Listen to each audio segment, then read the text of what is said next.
ओम त्वमेव माता च पिता त्वमेव बन्धुश्च सखा त्वमेव विद्या द्रविणं त्वमेव सर्वं मम देव श्रीदक्षिणामूर्तिसुदेशिकेन्द्रं द्वैपायनं सूत्रकृतं मुनीन्द्रं श्रीशंकरं भाष्यकृतं यतीन्द्रं मद्देशिकञ्चापि नमामि विद्यै। ओम नमो ब्रह्मादिभ्यो ब्रह्म विद्या संप्रदाय कर्तृभ्यो वंश ऋषिभ्यो महद्भ्यो नमो गुरुभ्यः सर्वोपप्लवरहित प्रज्ञानगणः प्रत्यगर्तो ब्रह्मैवाहमस्मि। ओम प्रपन्नपारिजाताय तोत्रवेत्रैकपाणये ज्ञानमुद्राय कृष्णाय गीतामृतदुहे नमः। Pranams everyone. We are in the second chapter, Sloka number 19. ययेनं Shri भगवानुवाच ययेनं वेत्ति हन्तारं यश्चैनं मन्यते हतम् उभौ तौ न विजानीतः नायं हन्ति न हन्यते। ययेनं वेत्ति हन्तारं यश्चैनं मन्यते हतम् उभौ तौ न विजानीतः नायं हन्ति न हन्यते। We started doing this in the last class, and basically this is again another sloka which talks about the features of Atma. And this sloka, as I said, is taken from almost taken from Kathopanishad mantra. This sloka and the next sloka, the second line is the same as the Kathopanishad mantra. The first line has undergone some change. Thereby basically saying Bhagavan has not given anything new in Bhagavad Gita. It is all there already in our Vedas and Upanishads. Upanishads are part of Vedas. So, in this sloka, Bhagavan basically gives the feature that the Atma is akarta and abhokta. The Atma is neither the doer nor the enjoyer. And Atma is neither the doer nor the enjoyer means who does the karma, who experiences the results of the karma. That question will arise.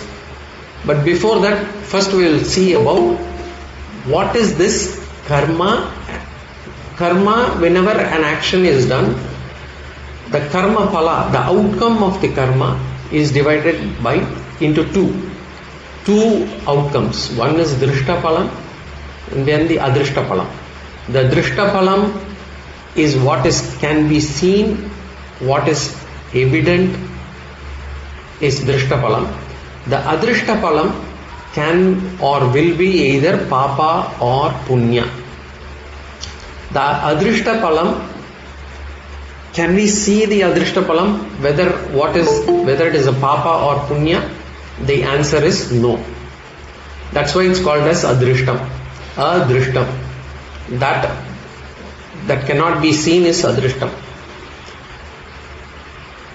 And what happens to the papa or punya? The papa or punya, when the right time comes, it changes into sukham or dukkham, joy or sorrow, and comes back to the same karta.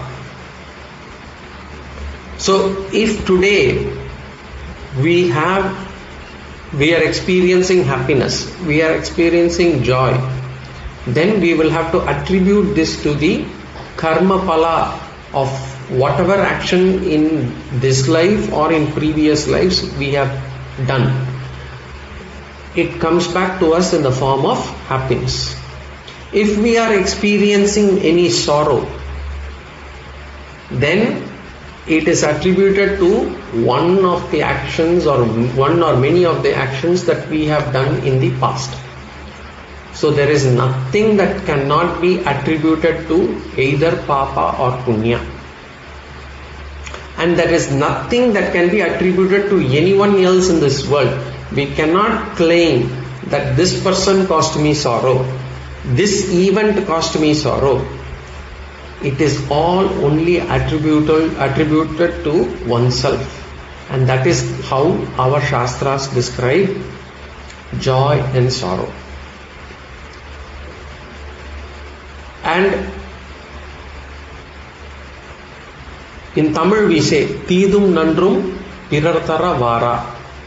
Whatever good or bad that we experience does not come from anyone else. In Shastras we say, Yaha karta saha bhokta. The one who does the action is the one who experiences the outcome. So, here Bhagavan says, Atma is akarta, Atma is abhokta. And therefore there is no sukham or dukkham for Atma. And therefore there is no samsara for Atma. That means who is actually the karta? Anatma is the karta, anatma is the bhokta, anatma is in samsara. Now again another question should come. We saw in Atma, Anatma, Viveka, we saw the Atma is the sentient principle, the consciousness principle, and that the body is jadam, the body is inert, the body does not have sentiency of its own. Then how can the body be, the anatma be the karta? How can a jadam like this book or cloth or pot, if that cannot act on its own, then how can the body be karta? And that's why he said in other philosophies, they say there are only two things, Atma and Anatma, and how they actually arrive at one sort of conclusion is, they say the Anatma is jadam. They also agree that the Anatma is jadam, the body is jadam. And they say because the body is jadam, it cannot act, and therefore it can only be the Atma which has to be the karta. That is how the other philosophies define or give the feature of Atma. They attribute the karta and bhokta to be the Atma. Whereas in Advaita Tattva, here what we say, Bhagavan says Atma is nahanyate. It is neither the doer nor the enjoyer. And then if Anatma is inert, then how can we say Anatma to be the karta? We will see how. And I had given this example before, I'll again give. Suppose if there is a mirror, a large mirror, which we break the mirror into multiple pieces, and then there is a sunlight, there is a sun. Now the sun's reflection is available in each of the pieces of the mirror. Each of the piece of the mirror has its own sun, the reflection sun, the sun's reflection. Now mirror by nature is not a source of light. Do we agree? Yes, mirror by nature is not a source of light. Sun is the source of light. Yes. Now the mirror that reflects the sun now suddenly becomes also a source of light. Suppose if there is a dark room, and in the dark room I actually outside from the room I actually show the mirror which is able to reflect the sunlight, and I am able to reflect it in such a way that the rays of light goes into the room.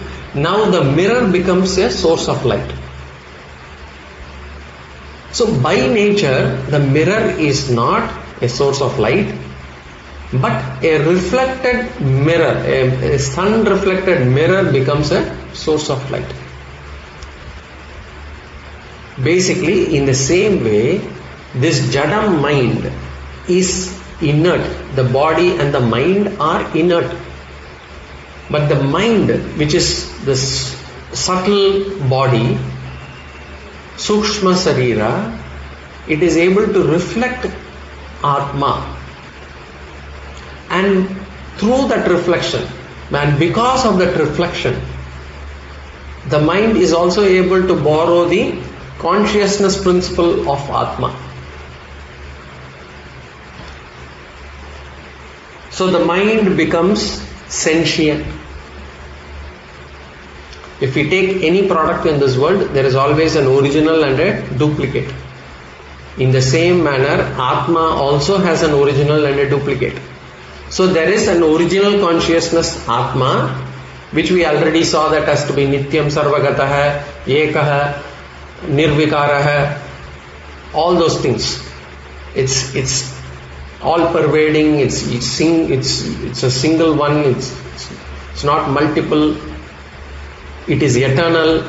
It is changeless. We had already seen that Atma principle. Now this Atma principle, the mind is able to get that reflection of that, and suddenly it has become sentient. So the Atma has got, there is an original Atma, and there is now a reflected or a duplicate Atma also. So the Jada mind is able to borrow the Atma's consciousness principle, and now it is able to be aware. Mind has become awareness principle now. And therefore, the mind or the Sukshma Shareera now becomes the karta and bhokta. The mind with the reflected consciousness is the karta, is the bhokta. And that is why this confusion happens.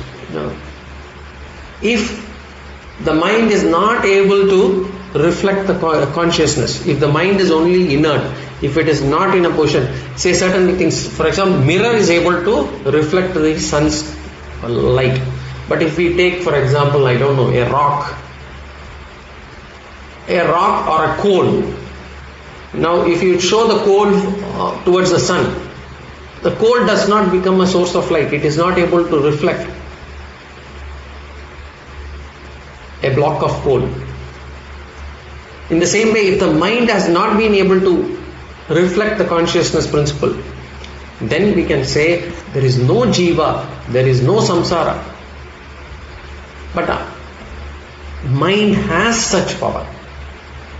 The mind is able to reflect the consciousness, and suppose each of the mirror now says, I am the sun, and I am this sun, my sun, I am, and each of the mirror now, because of its ability to reflect, it says, I am the bigger sun, you are a smaller sun, because you have, and this mirror says to the other mirror, oh, you are crooked, you are broken, mine is smooth on the edges, or the other mirror says, I am big, or I have got multiple edges, you have got small edge, you have got less number of edges.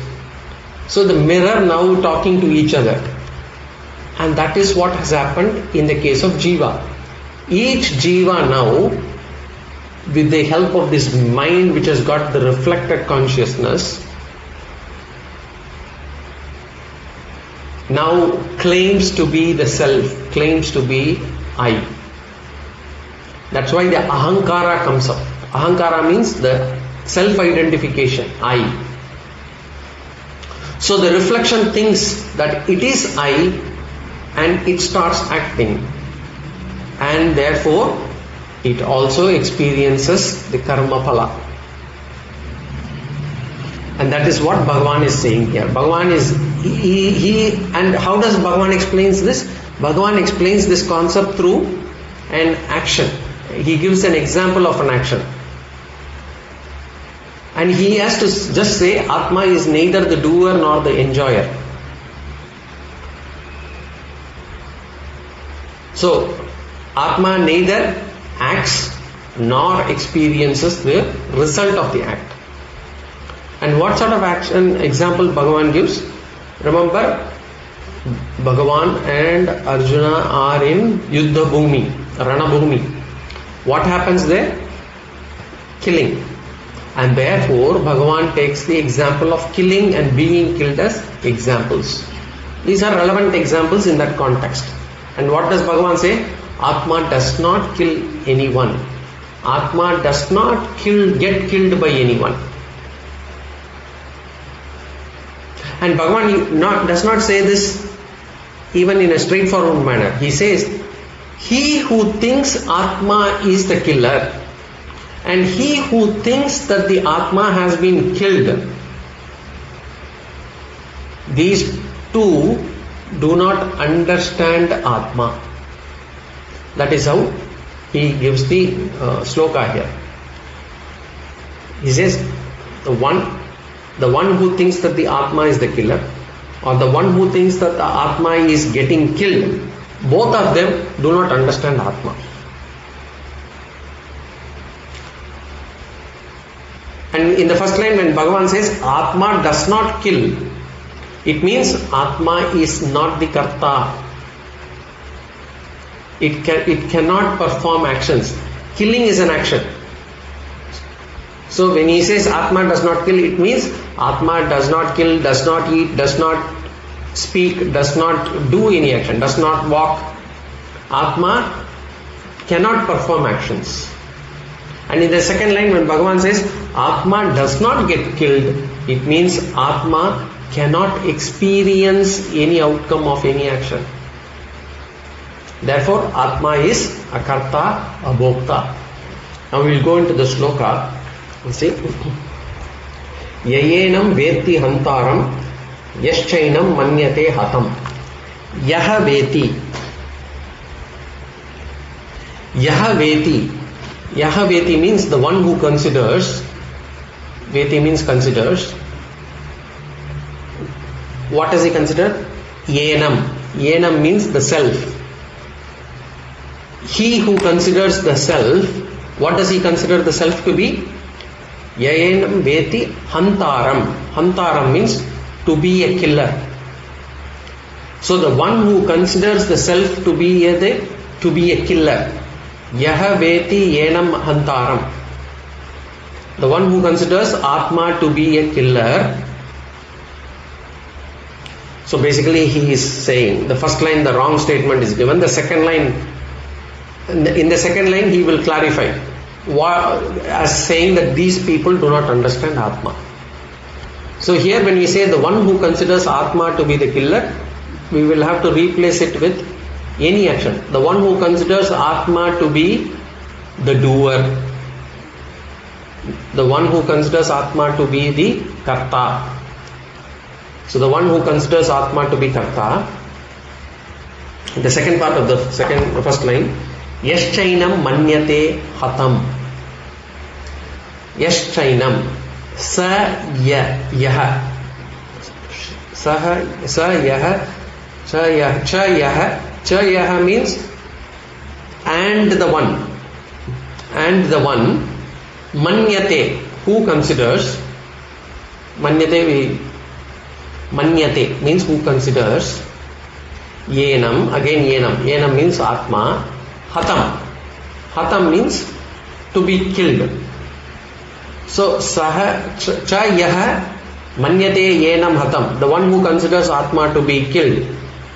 Here again the one who considers Atma to be bhokta.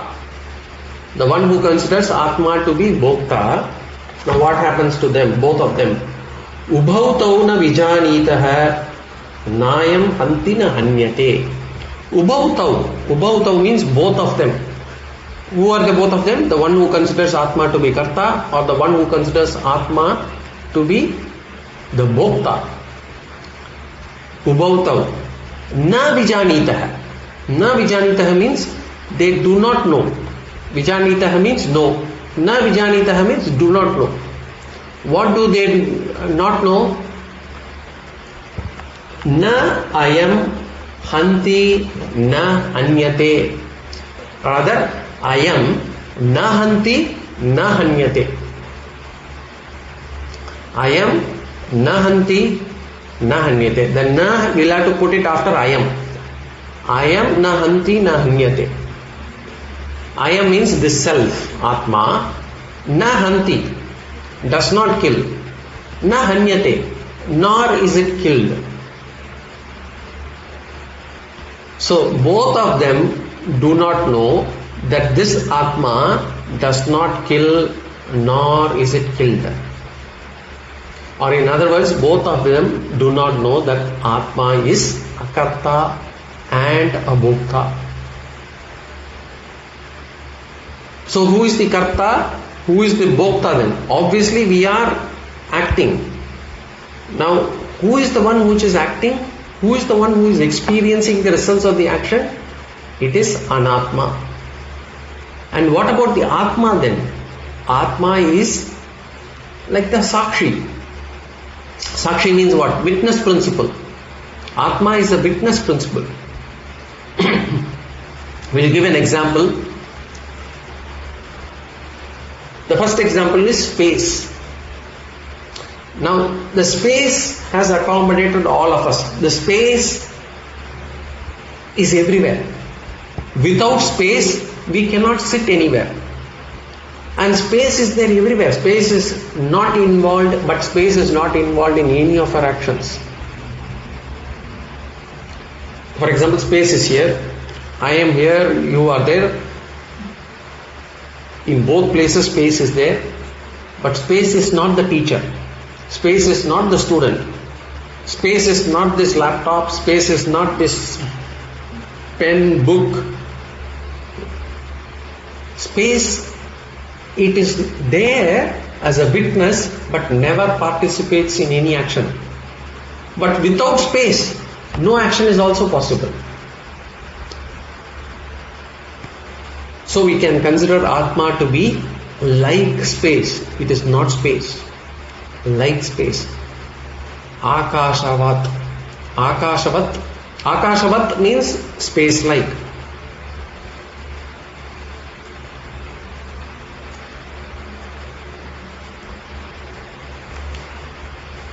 As I said, to understand Atma principle is very difficult, but in our things around the world, Bhagavan has made sure that there are certain analogies that are possible from where we can actually derive some understanding. Space is one example, light is one example. Space, for example, especially space now. Space is everywhere, space is only one, so space is sarvagatah, space is ekah, space is unchanging at least for us, but of course in the context of Srishti and Layam, even space is changing. But for us, we can take right now, space is to be unchanged. This space has been there always. Before this building was built, the space was there. Before, after the building, after 100 years, 1000 years, this space will be there. Space doesn't change. And there is only one space. I build walls around it and call it as a house, room, country, whatever, but there is only one space. This is within the Panchabhutas. Space can be used as an example. And space does not act, space does not participate in any action. Whereas the other four Panchabhutas can actually participate in action. Vayu, Akashat Vayuhu, Vayu can destroy. Vayo Ragnihi, Agni can destroy. Agnerapah, Jalam can destroy. Apav Prithvi, even Prithvi can destroy. The earth can destroy. We can have Jalam, floods, earthquakes, landslides, fires, hurricanes. All this is capable of action, but space does not. There is one element which cannot destroy anyone, that is space. Similarly, Atma accommodates all, but it does not and cannot destroy anyone. So I am, here I am means Atma, na hanti, does not kill. Na hanyate, does not get killed also. This akarta abhokta is a very important feature to be remembered. Atma does not have papa, does not have punya, Atma does not have samsara, Atma does not have birth, Atma does not have death, Atma does not change. Atma is all pervading, Atma is only one.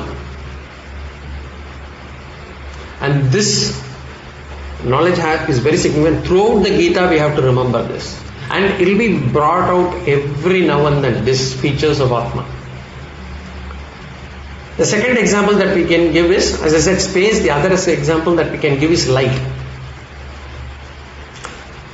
In the presence of light, so many transactions take place. In the presence of sunlight, a person may be selling product, there may be a buyer, there may be a seller, there is a money transaction happening.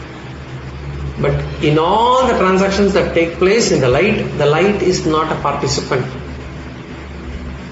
The light is neither the seller, nor the buyer, nor the action, nor the product also. However, if we remove light, no transactions take place. In a pitch dark environment, nothing happens.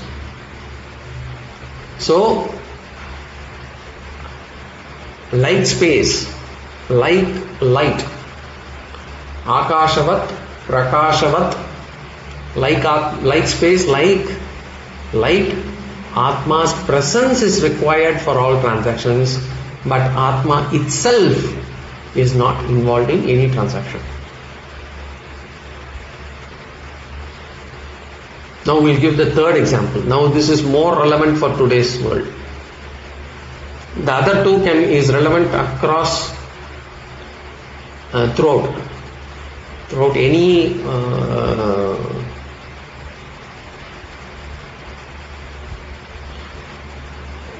period of time.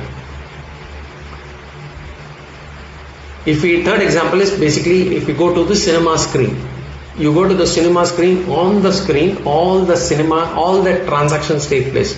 There is a hero, there is a heroine, there is a villain, there is a fight, there is music, there is dance, all transactions happen. But the screen is not a participant. But since the screen is not the participant, can we remove the screen?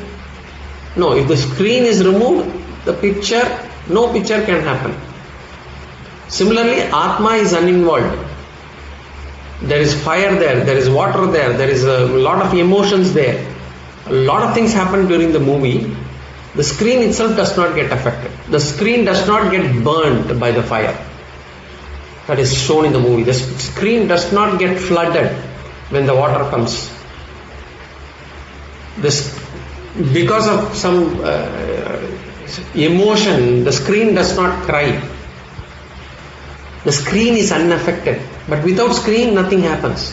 In the same way, in the presence of Atma, everything happens. Atma itself does not get affected by it. Now, then coming back to this, so if we have just eliminated and we have given a reasons, or we have given analogies to why Atma can be akarta, abhokta. Because how is it possible? Because we have given examples of space, light and a cinema screen. Now the next thing that we have to address is, we think I am the karta, I am the bhokta. So the problem for us is, now we have to shift the I from anatma to atma. And that is how we have to break out of samsara. What is samsara? Samsara is when I think I am the karta, I am the bhokta. That's why we ask this question, why did I do that? Why am I going through this? What we need to understand is, it is not the real I who did it or who is going through this. I am identifying with this anatma. I am identifying myself with this stula sukshma shareera. I am identifying myself with this body, physical body and my mind. And because I do that, I am finding myself to be the karta and the bhokta. So what should I do? I should shift the focus from this false I, from this reflected I, to the real I. If we take the example of the mirror and the sun which is there in the one of the mirrors, the reflected sun, thinks that I am in this small place, that sun is in a bigger place, that sun is in the other sun in the other one is in a bigger piece of mirror. What we have to say? You are not the reflection, you are the original sun which is all pervading. The light that is seen from this mirror is only a reflection. Your original reflection, your original sun, the original light is far powerful than what you see, and it is all pervading. So how do I shift this focus from this false eye to the real eye? How will I be able to do that? Karma yoga, upasana yoga, then jnana yoga. There are 3 steps towards it. In this chapter itself, Bhagavan will introduce karma yoga. In the next chapter, it will be full and full karma yoga. Very important chapters, very important slokas. Bhagavan will tell how to actually do karma yoga, and then slowly he will also say what has to be done for upasana yoga. Right now Bhagavan is giving jnana yoga. He is giving the 3rd step first. So that's why it is kind of difficult for us to understand at times. Do not worry, we can come back and listen to it later. Keep listening to it, we will get it one day. But more important lessons are coming up in terms of karma yoga, what Bhagavan will talk about in this chapter and in the later chapters. So how do I move this false notion of this eye to that other eye? Through karma, upasana and jnana yoga. So now what we have to understand is Atma is akarta, Atma is abhokta. It's a very important feature of Atma. Many important ideas of the Gita are actually based on this one verse. Many derivations are possible. That's how we say the Atma is, the moment Atma is akarta, abhokta, the moment we say that, then Atma is not a samsara, is not a samsari. Atma is not in samsara. Immediate. Which means Atma does not need moksha. There are lots of derivations from there. Atma is akarta means Atma is free from all karmas. Atma does not have papa or punya. Which means if I immediately shift my focus to the other eye, I do not have any papa, I do not have any punya, I am not in samsara. In fact, I don't even need moksha. I am in the state of moksha. So there are lots of derivations once we understand this. So crucial verse, remember Atma is akarta, abhokta. As I said, no karta means no papam, no punyam, which means there is no sanchita karma, no agami karma, no prarabdha karma, no punarjanma for Atma. We already saw Atma does not, we will see it later. Atma is nitya hai, which means Atma is ever present. If it is ever present, then where is the question of death?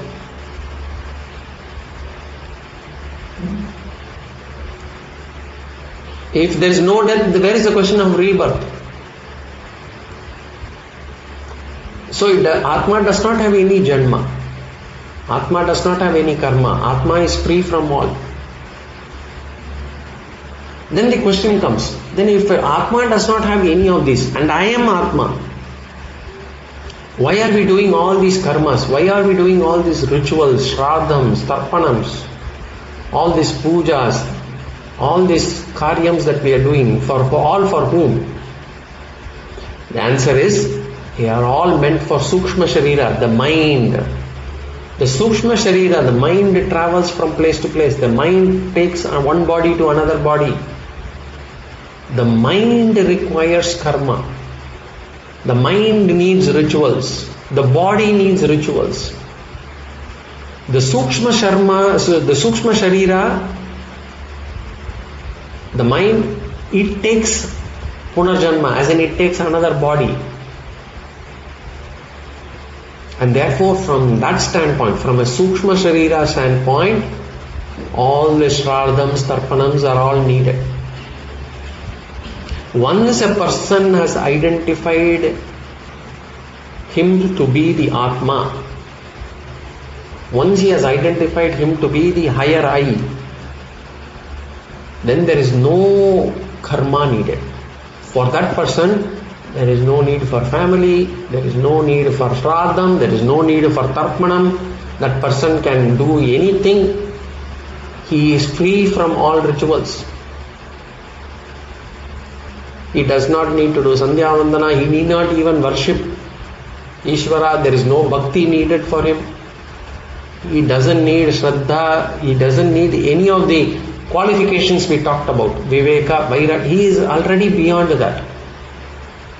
But for us, we are ignorant, our Sukshma Shareera travel, and therefore we will have to do karma, we will have to do Shraddham, we will have to do Tarpanam.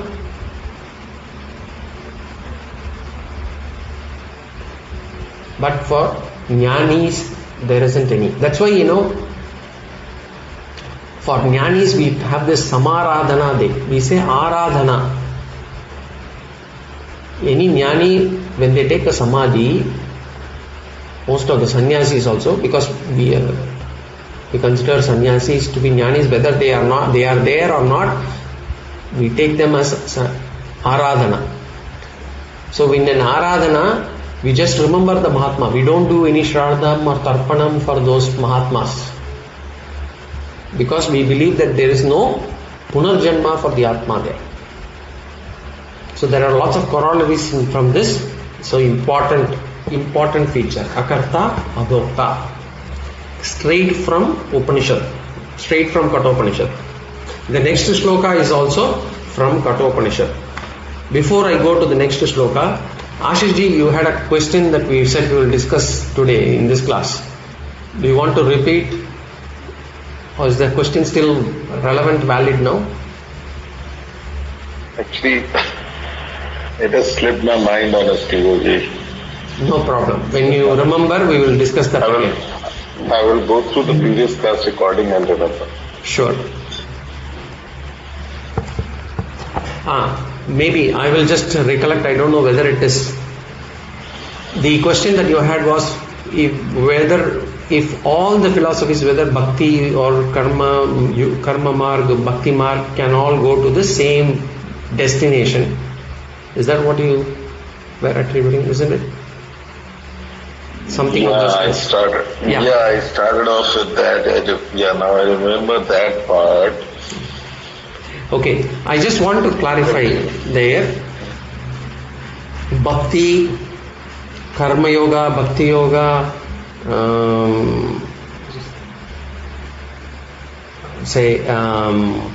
doing service to the humanity, doing service to mankind, all these things are, some philosophies talk about Sharanagati, surrender to Ishvara.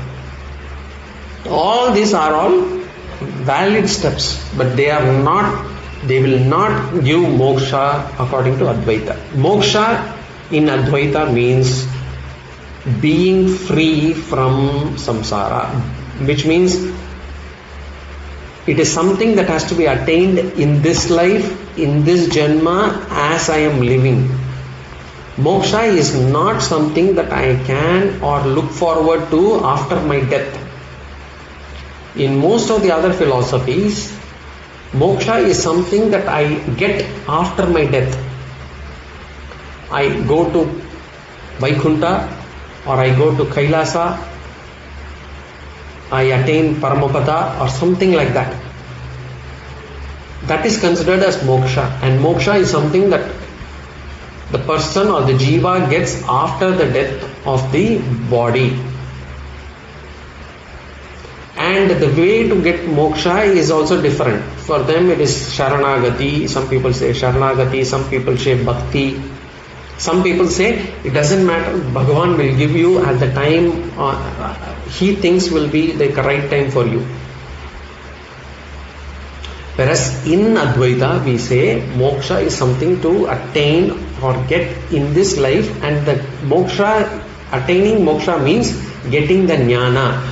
I have to get that knowledge that I am not this body and mind, I am this Atma. The moment I understand that, I become free from all the limitations of the body and the mind, and therefore I become free. I become Purnamada, Purnamidam, Purnat. I become full, I become contented, and something that I attain in this life. And it is not about going to Vaikuntha or Kailasa or any Sivaloka. So that is the difference, and the moksha can be attained only through knowledge, only through jnana. And that's why in the first sloka of Bhagavan's Upadesha, which is sloka 11 of this chapter, Ashocyan anvashochastvam prajna vadamshcha bhashase gatasun na gatasunshcha nanu shochanti panditaha. Bhagavan says, this person will not grieve for the dead or for the living, which means ignorant person grieves, which means the moksha, only knowledge can turn an ignorant person to wise, and therefore moksha can be got only through knowledge. Jnana eva moksha. Only jnana can give moksha. Bhakti is needed, Sharanagati is needed, Manushya Seva is needed. All these things are needed, but only jnana can give moksha. And the understanding of Ishvara, the understanding of Ishvara, the understanding of Jiva is also different from different philosophies. In other philosophies, Ishvara is in a form. There is a Saguna Ishvara only. The Ishvara is only Mahavishnu, and he has a form. Whereas in the case of Advaita, Ishvara is Nirguna. We agree, we understand there would be a need for Saguna Ishvaras. We also say there are Saguna Ishvaras, but Saguna Ishvaras are building blocks before we understand actually the Ishvara is Nirguna. So we will see more about it. In fact, I had discussed this in the introduction to Vedanta. We will be discussing this in the later chapters of Gita also. So there will be more clarity there. But right now, for general concept wise, please understand Advaita Siddhanta is different from other philosophies, and therefore if you are listening to Advaita Vedanta, stick to that. Otherwise there will be confusion when you listen to other philosophy, other gurus from other traditions. Ashishji, yes?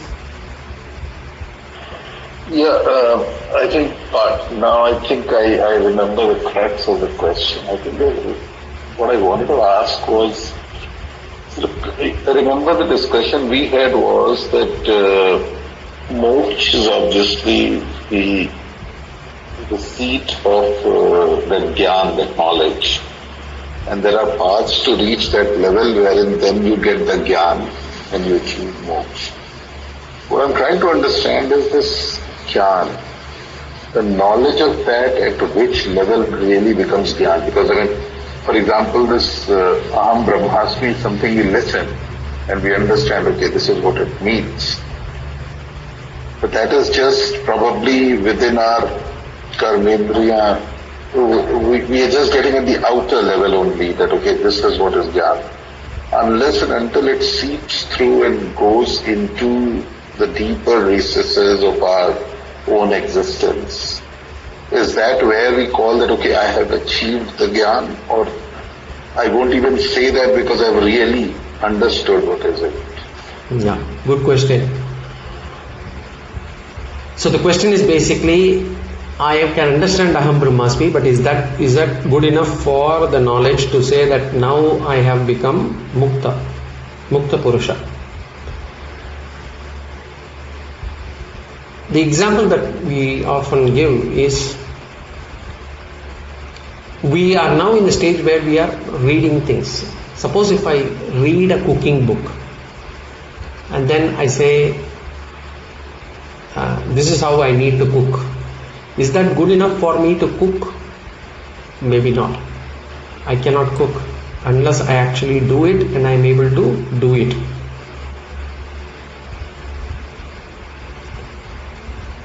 Another example is, I eat the food, but is the food good enough for me to do things? Unless the food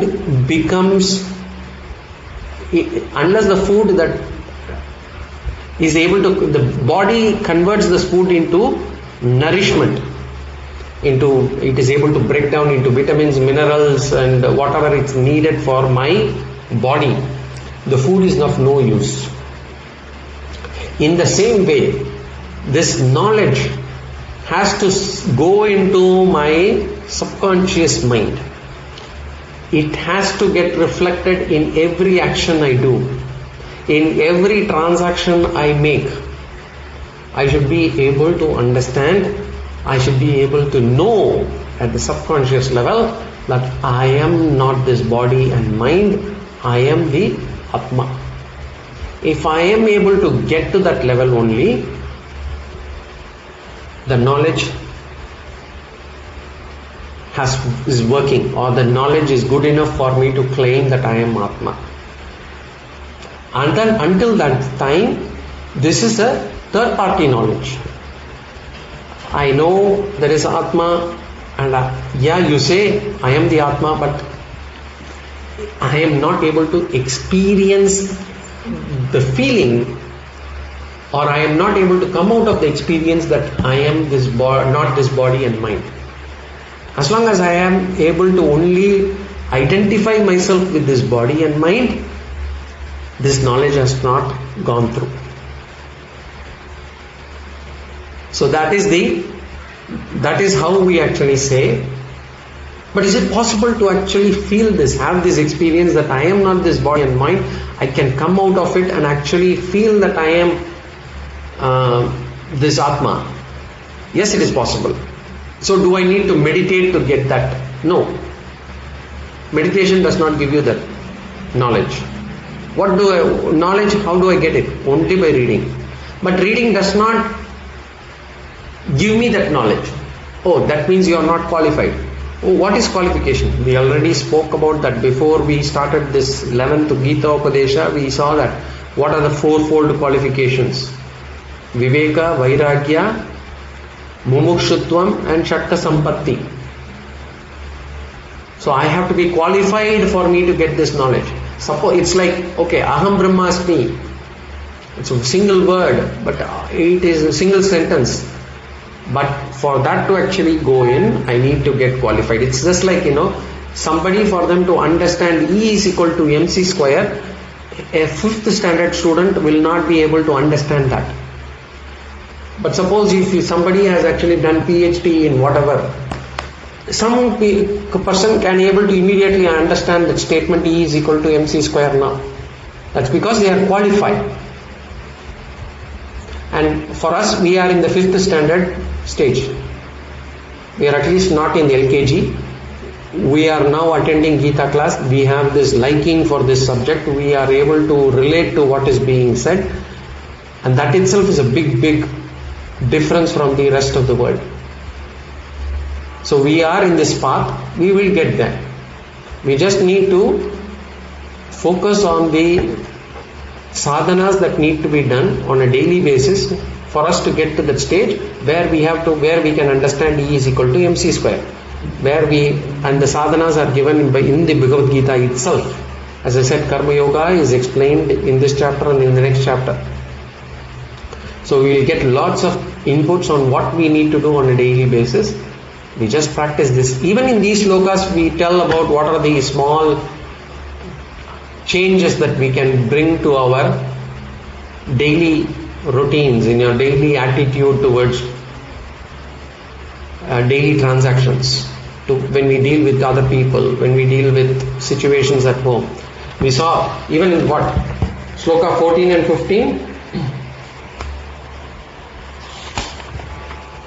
We saw Matra Sparshastu Kaunteya Shitoshna Sukha Dukhadaha Agama Payuno Nityaha Tam Stitechasva Bharata. Those are all lots of tips for us to understand and how to deal with the situation. As we actually go through those tips, as we implement those tips, we will slowly move from 5th standard to 6th standard, slowly there. One day we will get there, where we are able to understand Aham Brahmasmi. I can feel that. So it will take time, but we just need to be in the path. We are in the right place, we are in the right path. We just need to continue doing these things. I hope that answers. Okay. It does. Thank you. Thank you. Now we'll go to sloka number 20.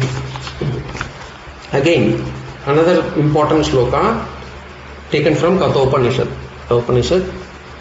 Sri Bhagavan Uvacha Naja. Here the meter changes. Najayate mriyate va kadachit Nayam bhutva bhavita vana bhuyah Ajo nitya shashvatoyam puranah Nahanyate hanyamane sharire Najayate mriyate va kadachit Nayam bhutva bhavita vana bhuyah Ajo nitya shashvatoyam puranah Nahanyate hanyamane sharire. So this, as I said, is also from Kathopanishad. The second line of this sloka is exactly from the Kathopanishad mantra. Bhagavan has made some small changes to the first line. He says the same things though in different words. Another important verse, highly philosophical verse. All of these verses are taken from Upanishad. That's why we say, if somebody says Gita is different from all the our Shastras, Gita is a secular text. No. Gita is taken straight from Upanishads. And it is highly sacred as any other text. And because this mantra, because this sloka is, see, only for Upanishads, only for Vedas we use the term mantras. All Smriti we say about slokas.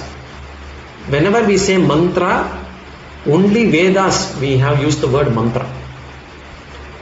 We don't say Vishnu Sahasranama mantra. We say Vishnu Sahasranama sloka. Lalita Sahasranama sloka. Durga Saptasati sloka. But the moment we say Durga Suktam, that becomes mantra because it comes from Vedas. So whenever we use the word mantra, it means it is coming from Vedas. Or in other words, whatever comes from Vedas, we call them as mantras. Whatever is not from Vedas, we don't call them as mantras. So this Kathopanishad mantra, here because it comes here, it becomes sloka. Now, again, this is a very important sloka, and that's why Bhagavan has changed the meter. How to get the attention of Arjuna or the attention from us? By changing the meter. Okay. So the essence of this actually basically says Atma Shad Vikara Rahitaha. Shad Vikaraha. Shad means 6, Vikaraha means modifications, changes. Rahitaha means free from. So basically Atma is free from all modifications or changes, or basically the 6 modifications or changes. Vikaraha means change. Nirvikaraha means free from change. So Atma is Nirvikaraha. We already saw Atma to be Nirvikaraha. Where in sloka number 13. Bhagavan, there it said Atma is Nirvikaraha. Here he is clearly establishing that Atma is free from 6 types of changes. What are those 6 types of changes? We will see. See, generally our body goes through 6 types of changes. And this is actually referred in Tattva Bodha also. We will see first what are those 6 changes, and then we will see within this shloka how Bhagavan has removed those 6 changes or attributed each word for one particular type of change. So we will first see what are those 6 changes first. Then we will go back to the shloka. The first change or the first change that we see in for us or for any body is asti. Asti means existence in seed form. Asti means existence in seed form. Asti, there is another asti that we use. Asti is also used for the word ashes. Asti karaikaradu, we say. That is different here. Asti means in Sanskrit here means seed form. Then jayate. Jayate means taking birth. So our existence, this body for example, was in the womb of the mother first. So that is considered asti. Then when we take birth, when we come into this world, we celebrate the date of birthday and all those things. That is called as jayate. So the existence before birth is called as asti.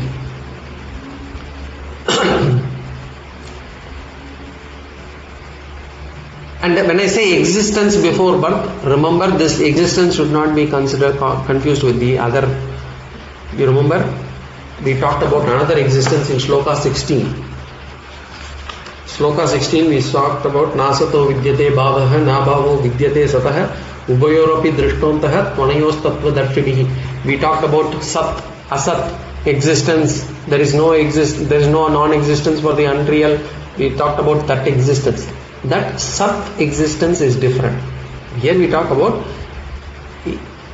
a period before the birth. We call that as existence. That is called as asti. Then the birth happens, jayate. So before we were born, we exist in the womb. That's the first existence. Then the first change. The second change happens when we are born, jayate. Then what happens? This body keeps growing, vardate. It keeps growing, gradual growth. The body grows up to the age of 20 or 25.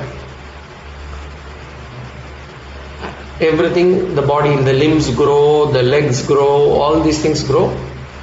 So the body shows growth in all aspects. That's called as vardate. That's the third change. Then the fourth is viparinamate. Viparinamate means metamorphosis or basically change. Viparinamate means there is no growth, but there is a change. And that happens between 20 to 50. There is neither growth nor decay, but there is a change in the body. This is the fourth change. And then what happens after that? Around 40 or 50, it varies from individual to individual. What happens? From 40 or from 50 onwards, a time comes when the decline happens. Suddenly we start to discover many parts of the body. Until then we had no knowledge about what is known as a joint. Then after 50 we will have all these joint pains. Only then we will realize there is something in the body called joint. Until 40 we were all mobile, we were all very very fit. So supposedly we were enjoying our life. Then after 50 what happens? Sitting down becomes a problem. Getting up after sitting in the floor becomes a problem. Om Purnamada Purnamidam Purnat Purnamudachyate पूर्णस्य पूर्णमादाय पूर्णमेवावशिष्यते। ओम शांति शांति शांति। हरि ओम। श्री गुरुभ्यो नमः। हरि ओम।